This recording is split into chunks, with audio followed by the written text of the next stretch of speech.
Joyce டிவியின் இன்றைய தகவல் நிகழ்ச்சிக்கு உங்களை அன்புடன் வரவேற்கிறோம். இந்த வீடியோவில் நம்ம இப்போ என்ன பார்க்க போகிறோம்னா, ரோபோக்கள் வேலைக்கு வந்துவிட்டன. நாம் கவனிக்க தவறிய ஒரு பெரும் புரட்சியை நாம் பார்க்க இருக்கிறோம்.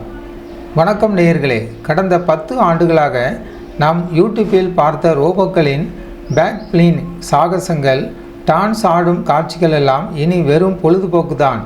ஆம், ரோபோக்கள் தங்களின் டெமோ வாழ்க்கையை முடித்துவிட்டு உண்மையான தொழிற்சாலைக்கு வேலைக்கு வந்துவிட்டன. நாம் கவனிக்க தவறிய அந்த பெரும் புரட்சி குறித்து இன்று விரிவாக பார்ப்போம். கடந்த காலங்களில் ரோபோக்கள் என்பவை ஆய்வகங்களுக்குள் மட்டும் இருந்தன. ஆனால் 2026ஆம் ஆண்டின் தொடக்கத்தில் டெஸ்லா நிறுவனம் தனது கார் தயாரிப்பு பாதையிலேயே கார்களை தயாரிப்பதை நிறுத்திவிட்டு ஆப்டிமஸ் எனப்படும் மனித உருவம் கொண்ட ரோபோக்களை தயாரிக்க தொடங்கிவிட்டன. இப்போது டெஸ்லாவின் தொழிற்சாலைகளுக்குள் மட்டும் 1000க்கும் மேற்பட்ட ரோபோக்கள் பேட்டரி செல்களை சரிபார்ப்பது முதல் பாகங்களை ஒரு இடத்திலிருந்து மற்றொரு இடத்திற்கு நகர்த்துவது வரை மும்முரமாக வேலை செய்து வருகின்றன. இதேபோல் BMW நிறுவனத்தின் தொழிற்சாலைகளில் ஒரு AI நிறுவனத்தின் ரோபோக்கள் உலோக பாகங்கள் மிக துல்லியமாக கையாண்டு வருகின்றன. மனிதர்களுடன் இணைந்து அதே வேகத்தில் இவை வேலை செய்வது ஆச்சரியமான விஷயம். போஸ்டன் டைனமிக்ஸ் நிறுவனத்தின் அட்லஸ் ரோபோக்களும் இப்பொழுது முழுமையாக எலக்ட்ரிக் மயமாக்கப்பட்டு ஹிண்டாய் நிறுவனத்தின் தொழிற்சாலைகளில் பணியமர்த்தப்பட்டுள்ளன.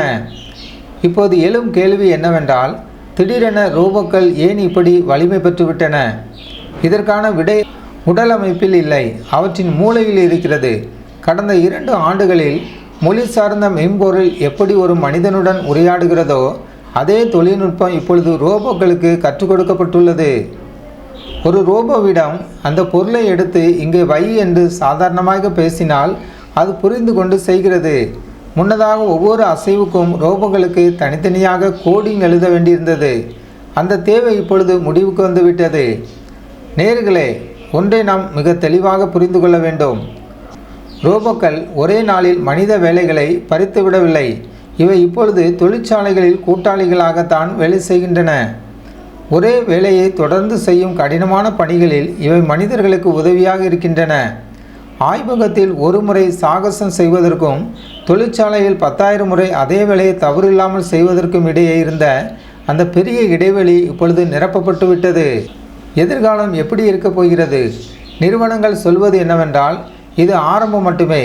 வரும் ஆண்டுகளில் லட்சக்கணக்கான ரோபோக்கள் உற்பத்தி செய்யப்பட உள்ளன. ஒரு நடுத்தர விலையுயர்ந்த காரின் விலைக்கு இவை சந்தைக்கு வரக்கூடும். ரோபோக்களின் உடல் ஒரே மாதிரியாக இருந்தாலும் அவற்றிற்கு கொடுக்கப்படும் மென்பொருள் மூளை நாளுக்கு நாள் வளர வளர அவற்றுக்கு சொல்லிக் கொடுக்கப்படும் பணிகளின் பட்டியலும் நீண்டு கொண்டே இருக்கும். ரோபோக்களின் சாகச காலம் முடிந்துவிட்டது. இப்போது வேலை செய்யும் காலம் தொடங்கிவிட்டது. இது ஒரு மாற்றத்திற்கான தொடக்கம். இந்த தொழில்நுட்ப புரட்சி பற்றி நீங்கள் என்ன நினைக்கிறீர்கள்? கமெண்டில் பதிவிடுங்கள். மீண்டும் ஒரு சுவாரஸ்யமான செய்தியோடு உங்களை சந்திக்கிறேன். நன்றி. ஜாய்ஸ் டிவி சேனலுக்கு புதியவராக இருந்தால் ஜாய்ஸ் டிவி சேனலை சப்ஸ்கிரைப் பண்ணுங்கள்.